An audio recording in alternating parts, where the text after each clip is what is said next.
Good day, everyone, and welcome. We are here, the Caribbean Conference on Corruption, Compliance, and Cybercrime. I am Kiran Maharaj, your moderator for this session, the role of civil society and the media in combating corruption, a topic that I wish we had all day for, but we only have an hour. And for those of you who are just joining us, I know you're in one of the 44 countries. I'm told that we are all over the world today. I want to thank you on behalf of Caribbean Development Bank. And we are talking about the importance of key actors like civil society and the media in promoting governance and positive economic outcomes.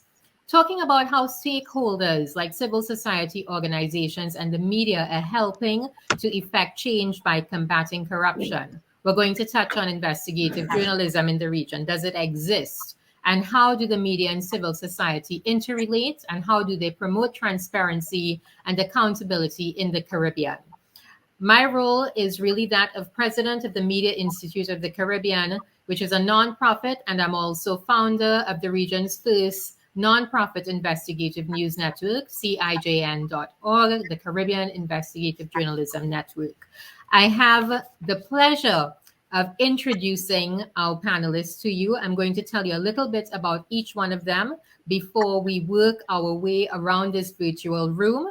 Let me start with the other lady in the room, Ms.Jeanette Calder. Jeanette has spent the last 8 years fully engaged in civil society advocacy for improved public governance, with a focus on matters related to procurement, corruption, and public sector reform. She is founder and executive director of the Jamaica Accountability Meter Portal, a 2-year-old not-for-profit that exposes, tracks, and measures public accountability issues with a focus on improving public financial management and the stewardship of public assets. Next, we have Mr. Dion Abdul, who is an attorney at law with over 25 years experience in the corporate environment, risk management, integrity in public life, and procurement systems. He has been involved and worked in many things, some of those being e-procurement systems, whistleblowing software, and governance manuals. He is currently the chair of the Trinidad and Tobago Transparency Institute and was recently elected to Transparency International's board. Finally, we have Mr. Will Fitzgibbon, a very special welcome, Will. I know you're not in the Caribbean. We're enjoying the sunshine for you. You are a senior ICIJ reporter. For those of you who don't know, ICIJ is the acronym for International Consortium of Investigative Journalists. He is their Africa and Middle East Partnership Coordinator. He joined in 2014 and coordinated the fatal extraction investigation that examined the impact of Australian mining companies in Africa. It remains one of the largest Pan-African collaboration of journalists, and Will has reported on ICIJ projects including West Africa Leaks, Paradise Papers, and Panama Papers. He coordinates ICIJ's partnerships with journalists in Africa and the Middle East, as I mentioned. So as we begin, I want to contextualize a little bit the role of media and investigative journalism in combating corruption. And there was an OECD report. It was published in 2018. A survey was done in 2017, and it showed that of the 43 countries that were surveyed, whistleblowers are the first source of information for journalists reporting on corruption. So apart from whistleblowers, there were other ways, but 63% of those journalists said that whistleblowers was the most valuable support for this kind of investigation. The other means of getting the word from sources out on the field was the cooperation among journalists across countries, civil society, and then requests for information and the gathering of that information through Freedom of Information Act and Access to Information Act. But when we come home, let's talk about the reality of the Caribbean, okay? The Media Institute did a survey last October, and in that, journalists were asked about their role in investigative reporting and their safety. 66% of them, and this is a survey done in 14 Caribbean countries, 66% said they faced safety issues. 86% said they had difficulty accessing info. And 57% said there was some form of self-censorship. So self-censorship exists in a lot of ways. It exists because Investigative journalism is very expensive and there is a safety issue. That's one. Two, let's not forget we're dealing with Caribbean countries that have small economies of scale. And so almost 50% of advertising revenue comes from the state in a lot of those countries. And then you have the issue of just being small societies and everybody knowing everybody. So, how do you report effectively in a situation like that? These are some of the things that I hope we're going to look at and cover in our session. So, let's start with Dion from a transparency perspective. What do you see as your role or Transparency International's role and the media's role in combating corruption? Dion? Hi, good afternoon, everyone. As we say, welcome to the Warm Caribbean. It's an interesting question you pose, Kiran. What is our role at transparency, whether it's in Trinidad and Tobago, in the Caribbean, or TI internationally? We see our role as a very important one, as is the role of civil society generally. But particularly for transparency, our focus is on dealing with issues of governance, good governance, and particularly matters dealing with corruption. At transparency, our definition of corruption is one that has been accepted worldwide and utilized throughout the world by research bodies and personnel. The abuse of entrusted power for private gain. And we see it as our role to monitor, to inform, to educate, to advocate for, to expose issues pertaining to abuse of entrusted power in the Caribbean, in our country, in the world, wherever those issues may arise. We see our role fundamentally as an important one because by bringing attention to those matters that deal with corruption, we are bringing attention to the fact that monies that are badly spent, monies that are lost because of corruption and so, can be better spent by or to improve the quality of life, the quality of lives, in the Caribbean and in the world. So we do it in a number of ways: by public advocacy, by sharing information in the public space, by lobbying for legislation and regulations and so on. But there are a couple of areas where the world knows us by, and one of them is the Corruption Perception Index, the CPI. And the CPI measures the perceived level of basically public sector corruption for a number of surveyed countries in the world, 180, 181 countries or so. What we have found essentially in the Caribbean is that while we may have some good performance, we do have the majority of us staying basically at the same level for a few years as well.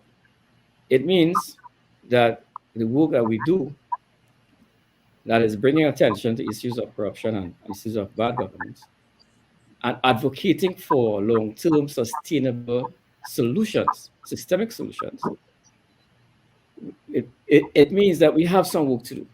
It means that we have a lot of work to do if we are, first of all, to improve the levels of perceived corruption in our societies, to improve the level of governance in our societies, and very importantly, if we are to change behaviors and improve the quality of lives of our peoples, our communities, our countries.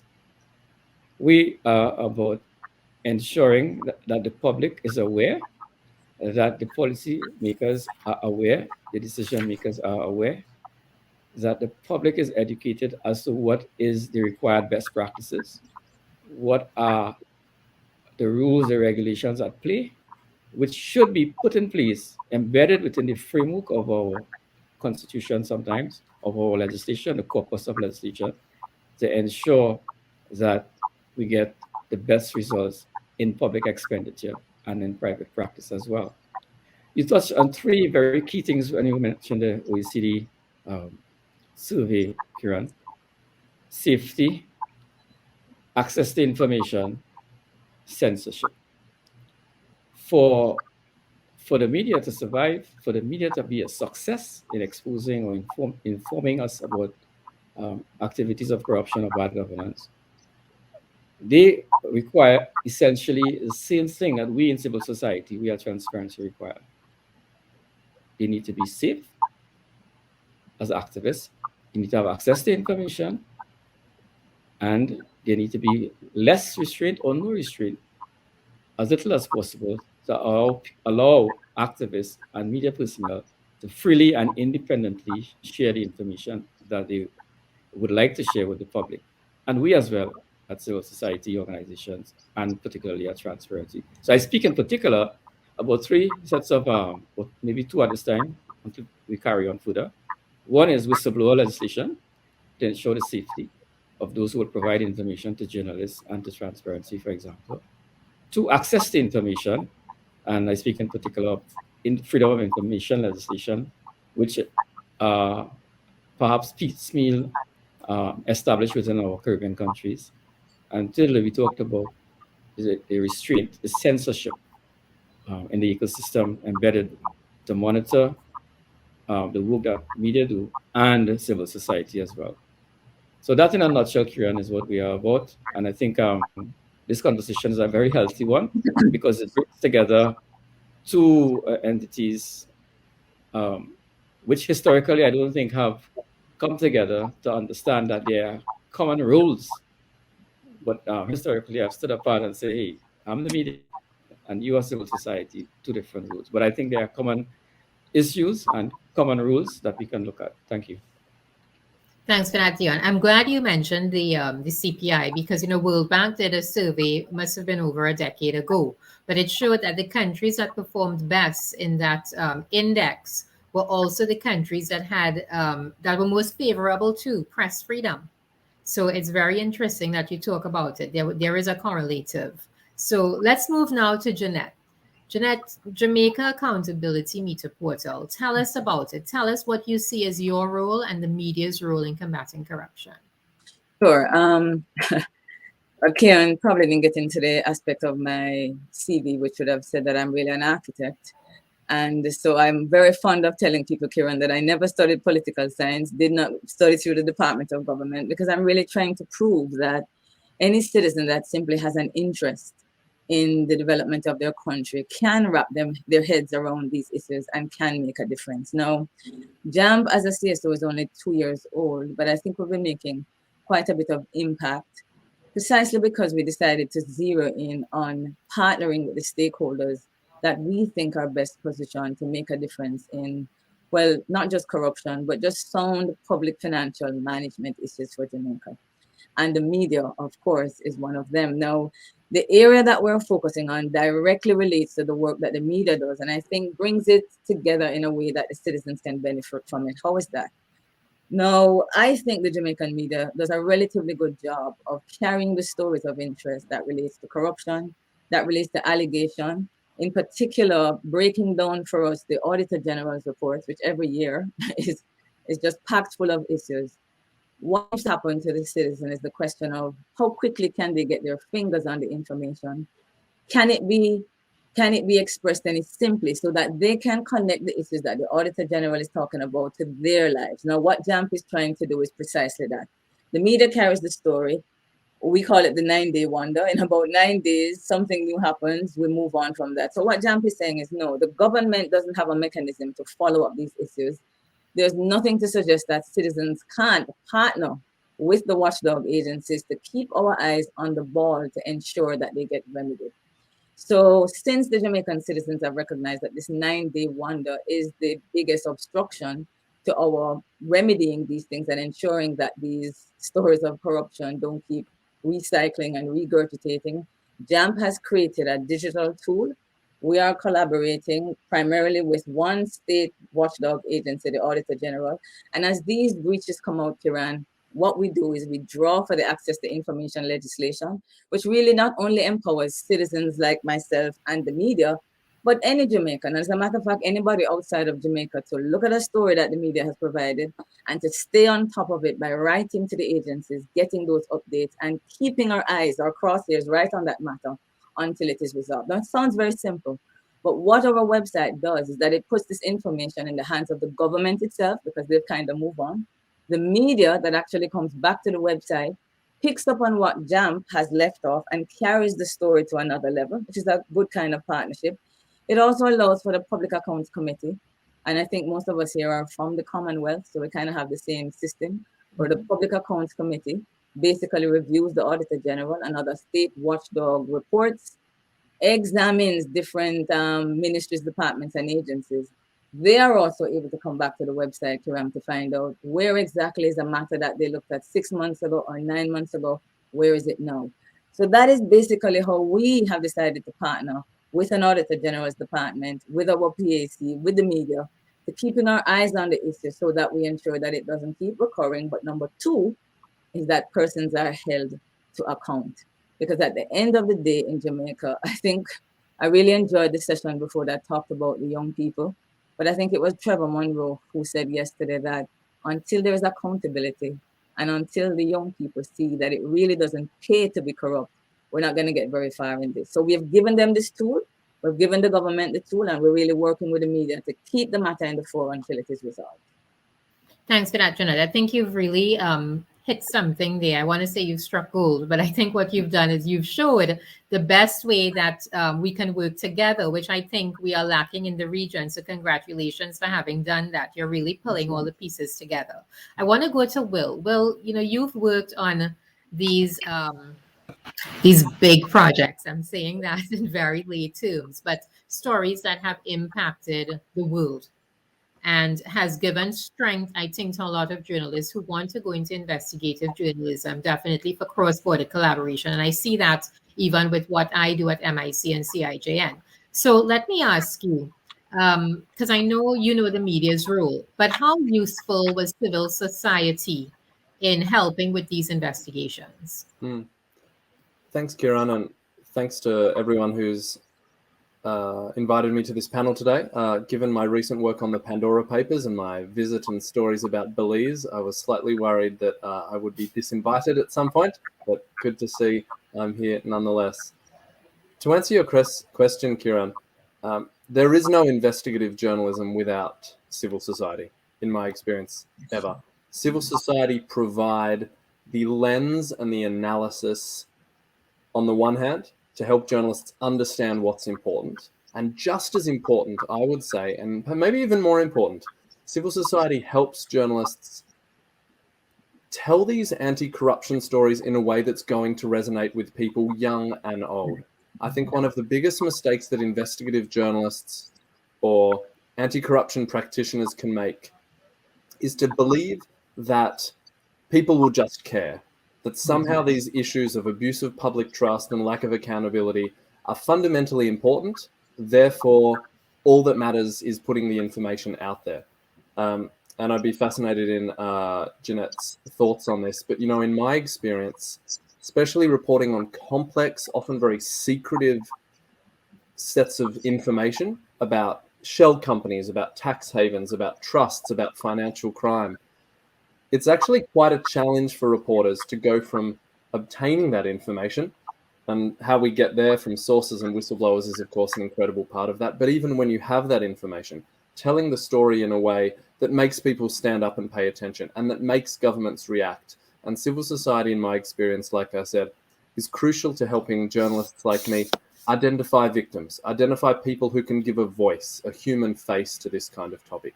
Because most human beings are not interested in reading a journalism article that starts, according to page 125 of the Auditor General's report, blah-de-blah-de-blah-de-blah-de-blah, right? And journalists need to keep doing a better job to make sure that we tell anti-corruption stories well, and civil society, as I've said many times now, in my experience, is a central component to helping us do that. Thanks for that, Will. James Hamilton, I don't know how many of you are familiar with his study. It was turned into a book, Democracy's Detectives, The Economics of Investigative Journalism. And it's a book that I think I've read all of 3 times. Wow. But, he concluded that for each dollar invested, and his studies were done in the US, but there was a return of $100 benefits to society where there was policy change. And he actually traced a lot of the investigative stories and the outcomes and the policies that change in the benefit of society. And, I don't think that we get that sufficiently, but, it took the media and it took civil society working together to expose a lot of those issues.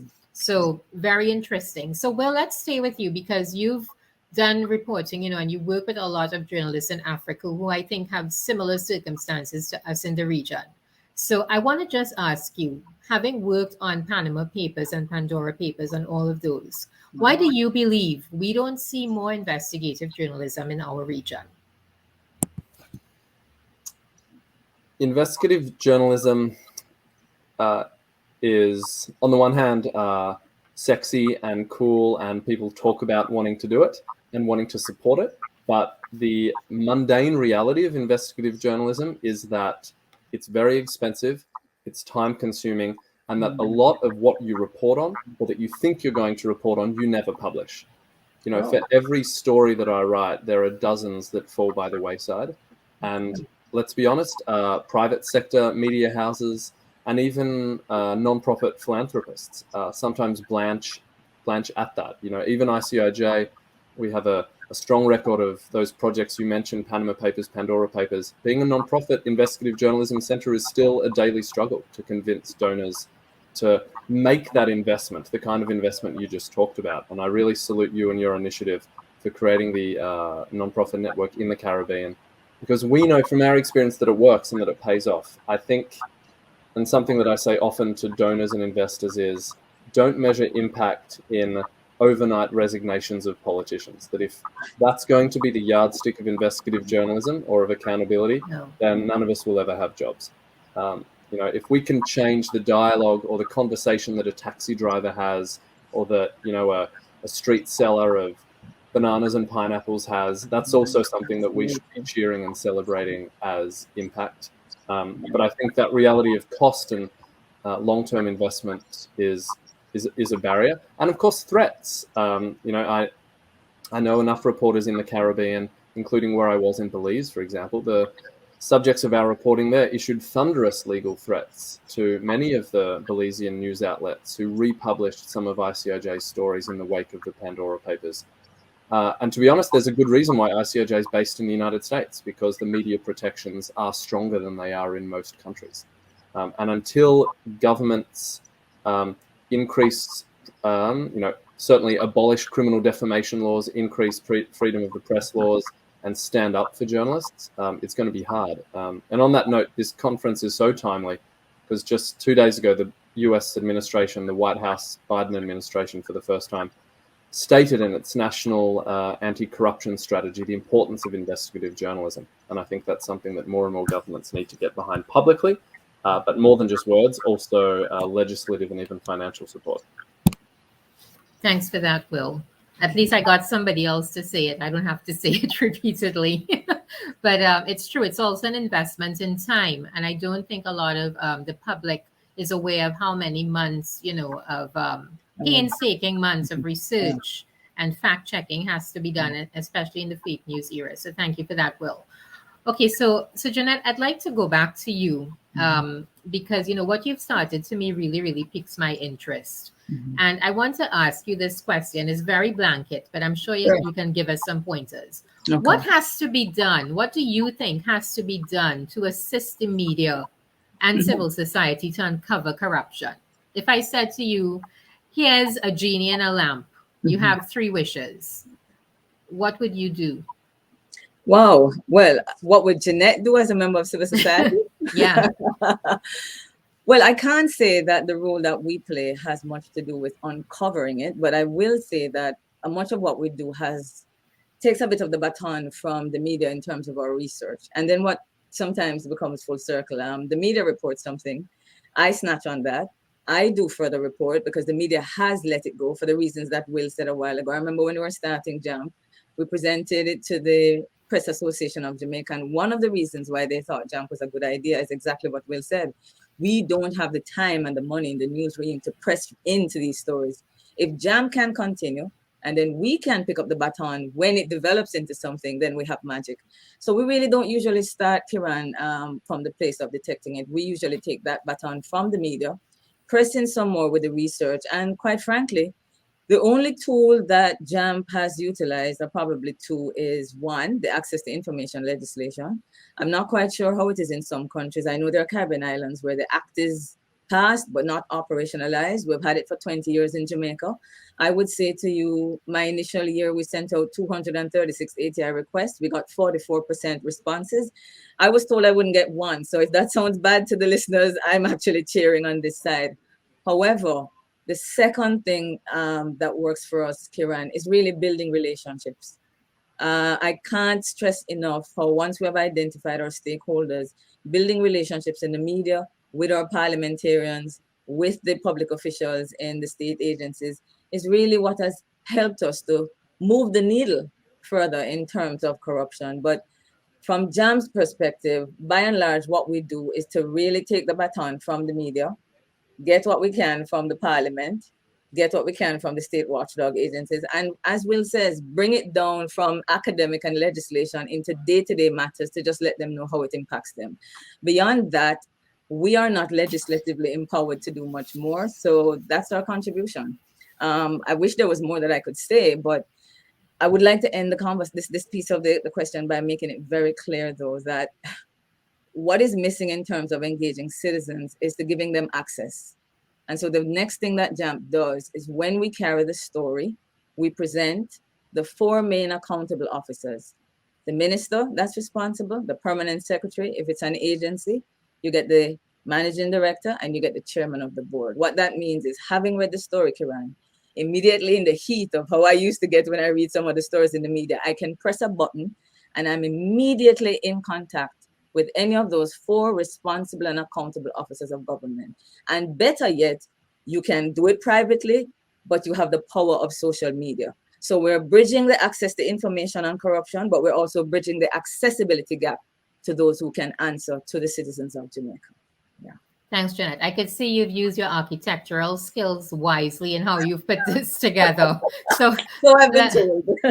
Let me pass the lamp. Dion, I'm giving you the lamp now with the genie in it. So tell me, what do you think has to be done to assist the media and civil society to uncover corruption?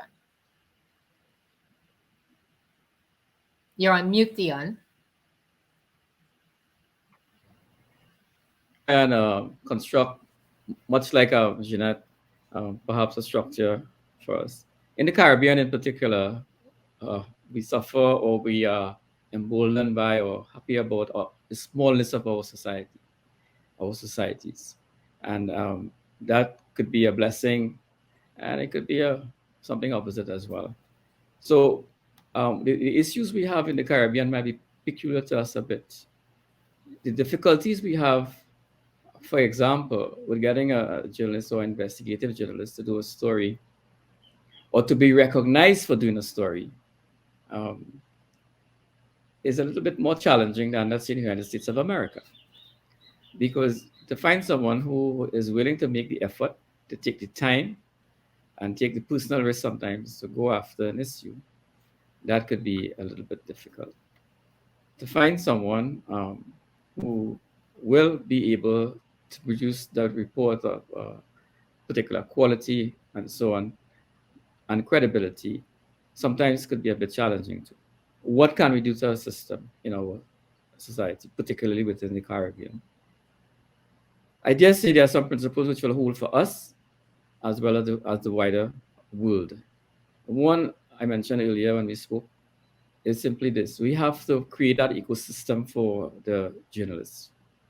The ecosystem meaning we need to have embedded within our framework legislation which will enable and foster that particular type of culture, a culture of transparency, a culture of accountability, a culture that encourages our politicians, our private sector personnel, every one of us to be open, and that will facilitate the availability of information, like access to information in Jamaica, a culture that allows that. We need to create that ecosystem. If we don't have it, we need to embed within that ecosystem specific reforms if we don't have it already. Freedom of Information Act, yes, is important, but we need to ensure, and I think our courts are strong enough to ensure that it is utilized for, or in the main, as it was intended. That is, it is the right of the citizen to know what's happening, basically. So one important tool, one important element in that ecosystem is that we should all have that freedom of information legislation, let's call it, embedded within our constitutions, embedded within our framework. The second, I touched on it as well, is whistleblower legislation, whistleblower protection. Yeah. It is very important in our small societies where we all know each other. It is so difficult. And I'm sure each one of us can tell a story or many stories of someone who had a tale to tell, but had no one to tell it to, or was fearful of telling it because somebody they knew would be impacted by it or themselves. It's so difficult. I've had whistleblower stories where people have shared a story, for example, and then in a little while further into the future, they had no job. There was no protection for them. There was no encouragement for them to give their story. There was no infrastructure in place to encourage people like Will to go after a story, right? So we need to ensure, particularly, that whistleblower protection is also embedded in our ecosystem to protect those of us who may wish to share a story, to shed light on something that may be happening. We could go wider and improve that basket of legislation that we have. If I had the genie's lamp, for example, modern procurement legislation, beneficial ownership legislation, and so on. At the end of the day, the important thing is we need to get back to the point where whatever we do, we are seeking to change behaviors. We are seeking to make people understand that those of us who may be in a place where there is public expenditure, which we are responsible for, we should be accountable for. We need to understand as well that it's not just the public sector who's involved. As someone said just this morning in an article I read, and I myself say, it takes two to tango, right? It takes two to tango. We also have to look at the best practices in the private sector as well. And I think if we, as civil society organization, can broker that relationship, the best relationship we can find with our genie's lamp, Kiran, ensure that we can bring public sector to the table, private sector to the table, and say, look, this is the best practices that we want to engender in the world, of our world, in our communities, in our countries, then I think we will go a long way towards ensuring that there is that openness, that culture of openness, which we all look forward to. I can say, for example, in many ways, transparency and the other activists in the region have tried to push for open government partnership, open government to become a cornerstone of transparency and accountability in our societies. And we all know, if we look to the data and the correlations, we all know in societies, particularly in the Nordic countries, where they have done so well year after year in the CPI, they also have the best infrastructure in place, that ecosystem that we speak about, to sustain, to support, to encourage that level of openness, the availability to information, accountability for use of public expenditure, and the mere fact that a citizen can ask a question and say, what happened here? And receive the answer. It goes a long, long way.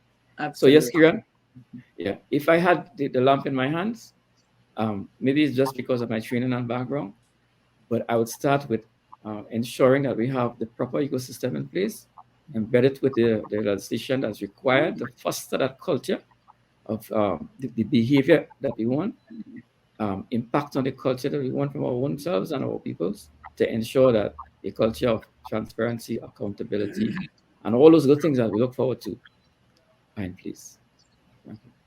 Thanks for that, Dion. Well, I'm going to pass the lamp to you before we take a couple of questions. So, Will, what do you think has to be done to assist the media and civil society to uncover corruption?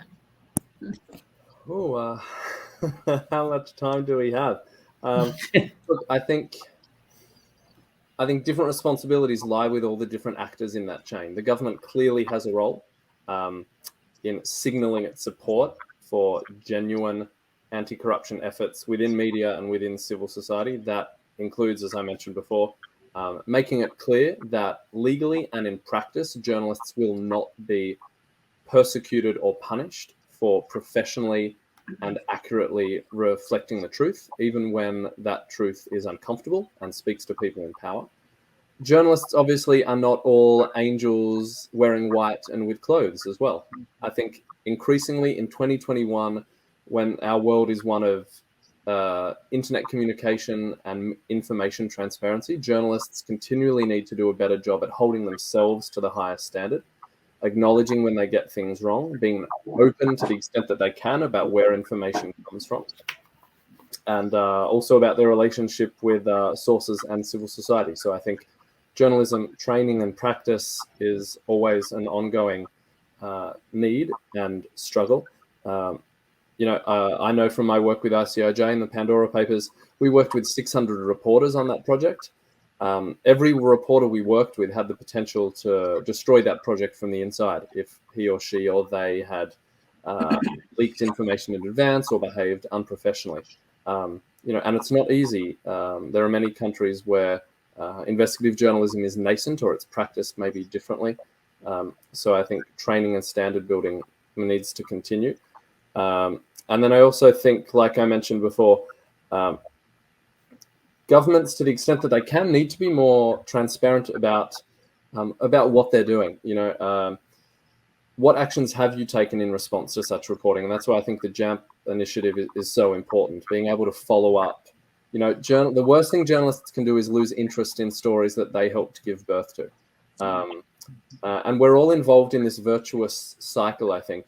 Journalists help publish a story, civil society picks it up, which should allow journalists to then report on it again, if you see what I mean. So in an ideal world, we have that continual circle, and journalists need to make sure that they're reporting on stories, even when it's not the sexiest topic of the day. My advice to journalists is don't be blinded by the latest shiny object. Focus on what you know and believe to be, and what civil society is telling you are the important topics for the nation, even if it takes you a little bit longer to wrap your head around it. Thanks for that, Will. I'm going to take a couple of questions from the chat. I know that our panelists can see them. I think some of them are directed to me in my role as media, so I'd like to do that quickly.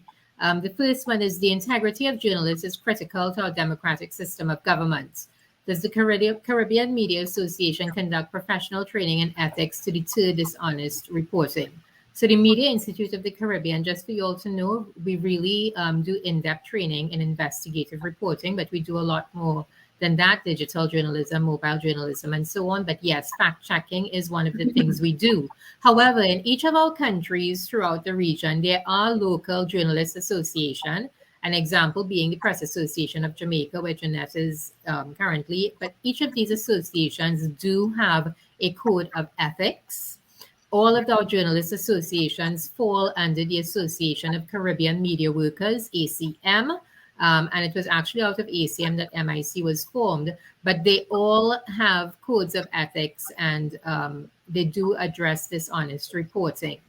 So the other question, I think, is a lead into that, which is: how do you deal with a situation in which the mainstream media is cooperating with the government of the day in not following up on confessed crimes of government officials? I think this is where civil society also becomes very important, quite honestly. Jeanette, what would you say? Yes. Yeah, I'd love to. I saw that and I thought it was a great question. I have certainly encountered that. It's the reality. How do we deal with it? I remember citizens coming to me a couple of years ago before I started JAMP, and they shared with us a matter that was reported in one of the national newspapers, and they knew some additional information around it, and this thing was exceptionally hot. And I decided that I would take it on and do some research, did my research, and I prepared an article for the paper. And normally we would just have to say we needed the space and we would have it. And I remember week after week after week trying to get this matter published and only being told next week, Jeanette, next week, Jeanette, next week, Jeanette. There are times when you come across a situation and a story where the media simply will not touch it. What I have learned to do is to, as I was saying earlier before Kiran, Will and Dion, is to build relationship with the media. After a while, you begin to know who will go after the story with you. And that's just basically how JAMP has had to handle it. I didn't have the benefit of that understanding and those relationships a couple of years ago. I have them now.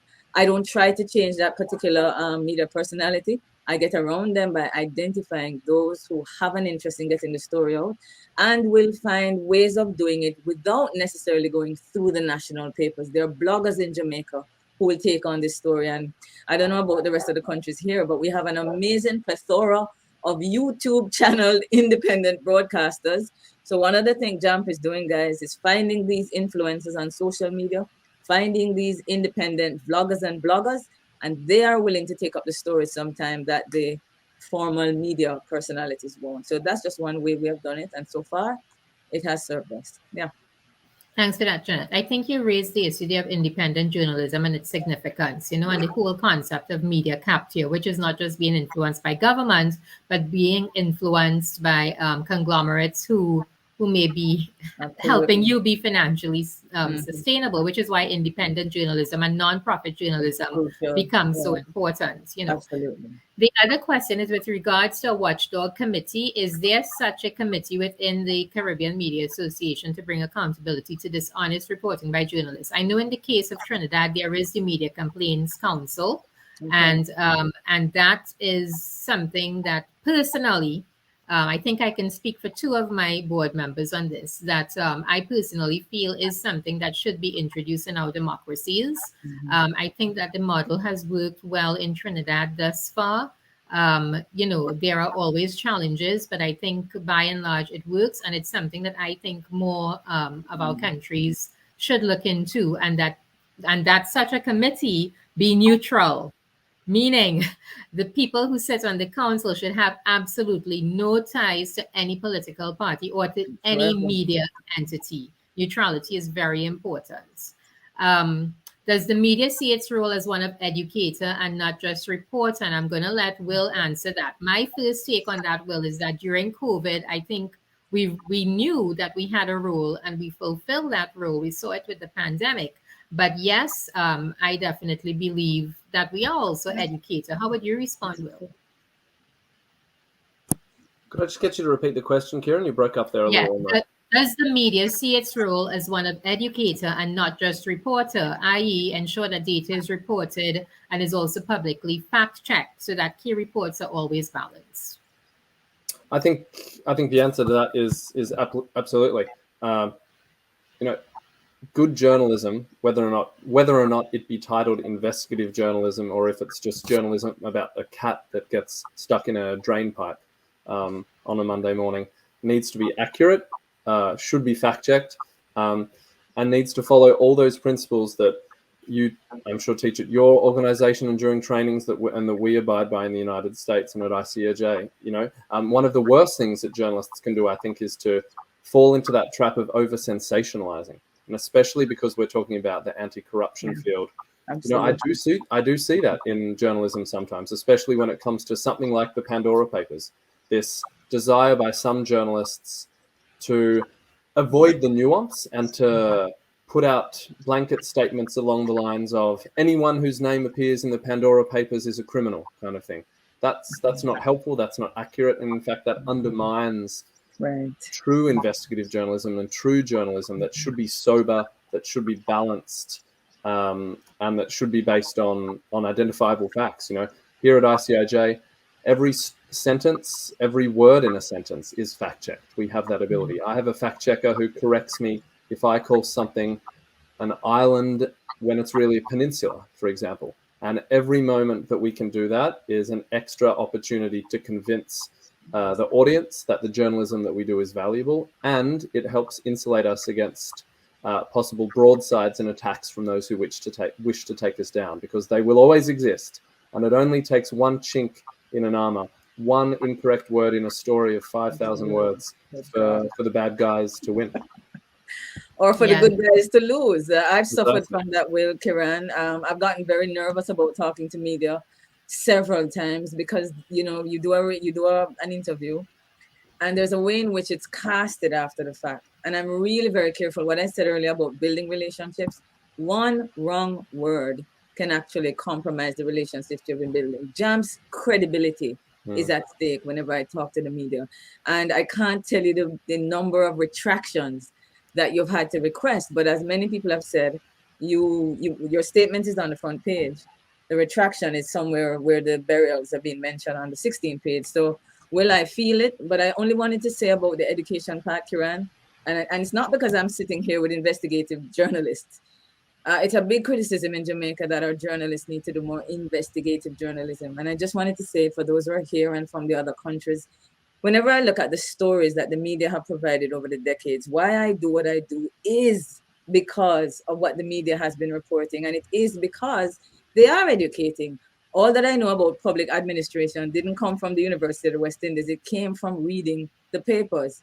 And so I just want to say to every citizen, if you are interested in your country, I believe the media is giving us more than enough information on corruption and allegations for us to do our part and for us to play our role. I don't think it's good enough to say it's the media and they're not doing enough research. I think they're giving us more than enough to do what we need to do as citizens. I just needed to say that, Kiran, yeah? Thanks Very for that, important. Jeanette. Yeah. Okay, I'm going to move to the next question. International scoops on corruption activities have been reported by foreign journalists. Is it conceivable that Caribbean journalists can collaborate and crossbreed? Yes, that is what CIJN does. If you all haven't seen CIJN.org, that is actually what we do. It's all about cross-border collaboration and reaching audiences outside of the region. We actually did a story on Ponzi's and pyramid schemes in the region.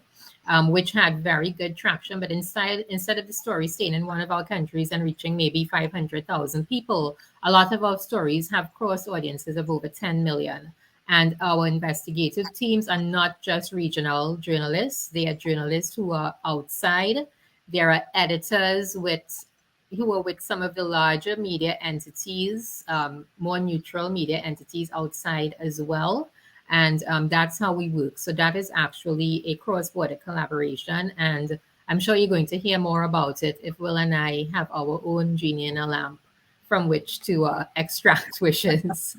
So yes, with the rise in data protection awareness, how does the media seek to balance the right to privacy with the right to freedom of expression, especially when it is in public interest? So, Will, why don't you take that one and then I'll follow? Sure, it's an important question. And look, there are people out there, probably some of the 1,000 people on this call, who find that the Pandora Papers went too far in the direction of publishing financial or personal secrets. I would strongly disagree with that. Good journalism and investigative journalism is not about dumping information out there.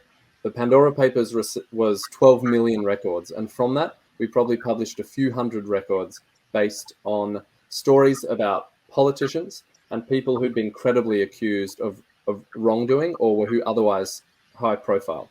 And that really, for journalists out there, needs to be, and always is, one of our first questions and starting points. Is writing about this person a matter of public interest? And in cases of corruption, which is what we're talking about here today, that's nearly always going to be the case, right? Whether or not they're the president of a nation, or if they, run the local photocopier at the driver's license bureau in Kingston, for example. These are public officials who've been entrusted with responsibilities and who therefore have a public profile that means that journalists have an obligation and a duty to write about them. As a practical matter, it doesn't matter if you're the crookedest crook in the world. Journalists need to make sure that they go above and beyond the call of duty in being fair, accurate, and in seeking rights to reply. Nothing makes me pull my hair out more than when a journalist publishes a story and there's no comment or indication that comment was sought from someone being written about. And I still see that far too often, and I think journalists need to make sure that that's a big to-do box on their list when they're reporting, because that kind of transparency, that kind of fairness will mean that we can avoid these pitfalls when people claim that journalists are gratuitously, seeking salacious rumors, which is not at all what journalism's about. Thanks for that, Will. And just to say that I agree with you totally, and apart from that, let's remember that there's a lot of legislative challenges for us in this region. Not all countries have freedom of information, and ATI, just 6 of 19 countries in our region do. We don't have whistleblower protection legislation in all of our countries.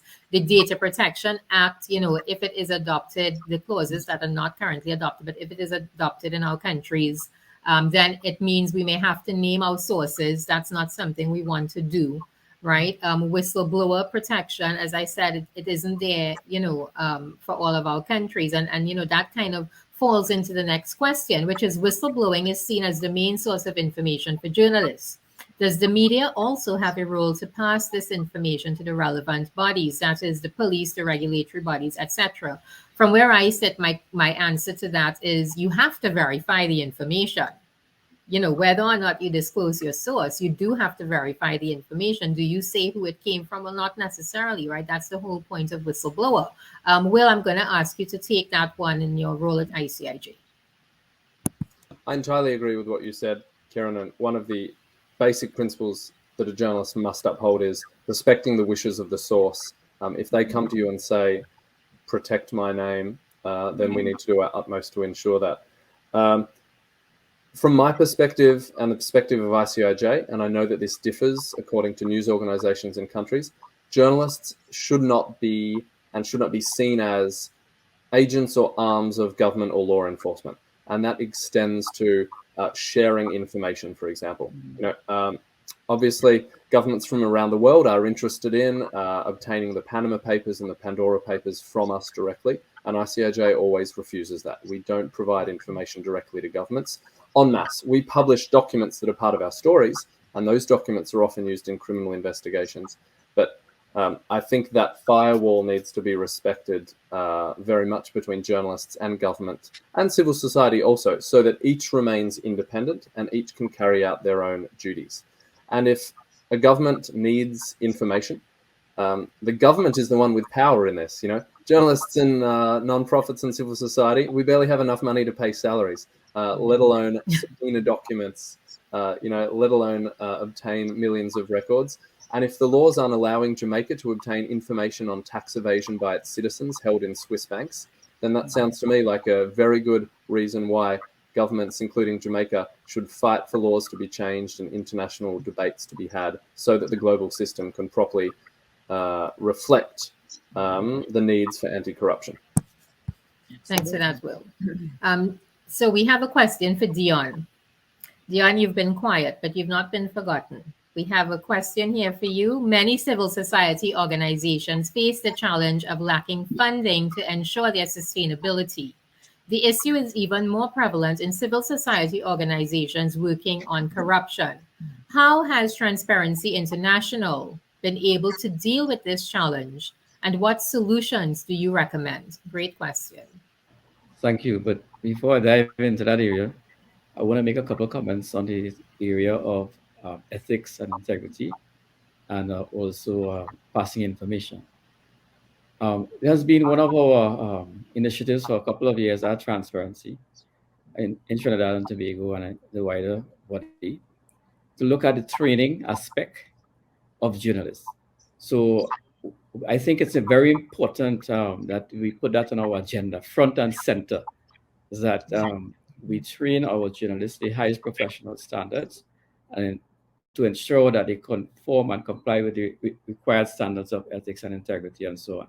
It will go a long way towards the acceptance and the credibility of the reports. That is not to say that the guys and girls that we have now suffer from any lack of it. But the point is, training and certification in the area will go a long way towards acceptance of those things. With regard to the information to the police, if you have information and evidence that something wrong is being done, illegal is being done, a corrupt act, an offense is being committed, you need to pass it to the police, right? I will say though, the point that Jeanette made is a very important one. Here in Trinidad and Tobago and in the wider Transparency International, we have a unit that comes out of TI. It's called the Advocacy and Legal Advice Center. And the important point that Jeanette made is building partnerships. So at the Advocacy and Legal Advice Center in Trinidad, and I think in Jamaica as well, we have built relationships with the TTPS, with the police, the fraud squad, the Integrity Commission, and the FIU, the Financial Intelligence, those types of bodies, so that when a victim or a witness of corruption reports it into us, and we find there is sufficient evidence that we can take to the next step, it goes there, either to the police, Integrity Commission, or wherever. So it's important, those 2 points to understand. With respect to civil society and the lack of funding, that is a chronic issue, which we all suffer from. I think how Transparency International functions, each chapter in the world is basically an autonomous body, but subject to the overarching directions, principles of operation at TIS in Berlin. What TIS does well is coordinate funding from certain entities and bodies. For example, if funding is available from Global Affairs Canada, for example, they may be able to negotiate and discuss as a matter of policy and implementation of policy in the developing world, funding to allow certain projects. For example, we have had out of TIS funding from our impact program, which has allowed us to do training in the public sector, a business integrity program in the private sector. It has allowed our ELAC to function and so on. So that's what TIS can do. They have that reach. They have that credibility to stand in corridors and be able to negotiate those kinds of funding availability, if it is at all available and there's opportunity for it. I go back to our individual chapters and civil society organization. We have the tremendous responsibility on our own to ensure the sustainability of our organizations.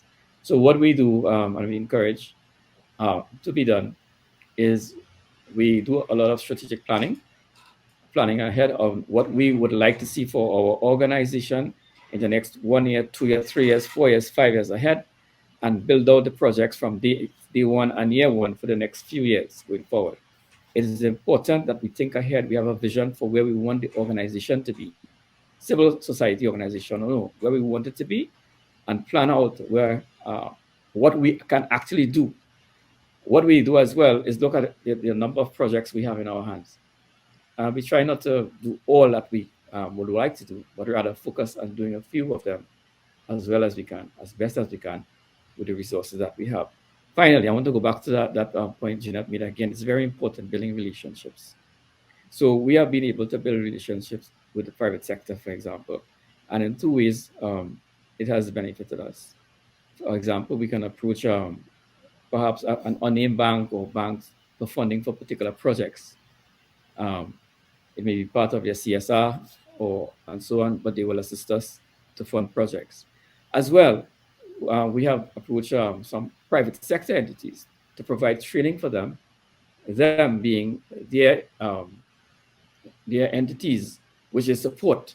So, for example, in Trinidad, one of the larger entities that we have approached, they have, as part of their CSR, support programs for small civil society organizations. And we offer training in best practices, governance, and so on, to those organizations for which we are paid a basic stipend. So I'm saying, as an organization in our various countries, we have that responsibility to look out there to see what is possible based on the strategic planning process we would have followed. What opportunities are there? If you look at Trinidad, for example, with TTTI, just a couple of weeks ago or a month ago, we went out for little things, a lunch. We sold lunches to ensure that we had some little funding coming into our organization. So we're not just looking for the big ticket items, we're looking for the small ones. Every dime or every cent will count, right, in that bucket. And then we also look to our TIS in Berlin to see what opportunities there are for larger project funding. Thank you. Thanks for that, Dion. Guys, we are out of time. They just gave us a time flag of 1 minute. I want to thank you all so much and to thank our audience for all of their questions. I hope that we will continue this conversation long after this conference is over. Let me leave you quickly with the words of a former president of the World Bank who said, "A free press is not a luxury. A free press is at the absolute core of equitable development, because if you cannot enfranchise poor people, if they do not have a right to expression, if there is no searchlight on corruption and inequitable practices, you cannot build the public consensus needed to bring about change. We have to do it, civil society and media." Thank you all for joining us at the 3Cs conference. Best wishes. Thank you. Thank you.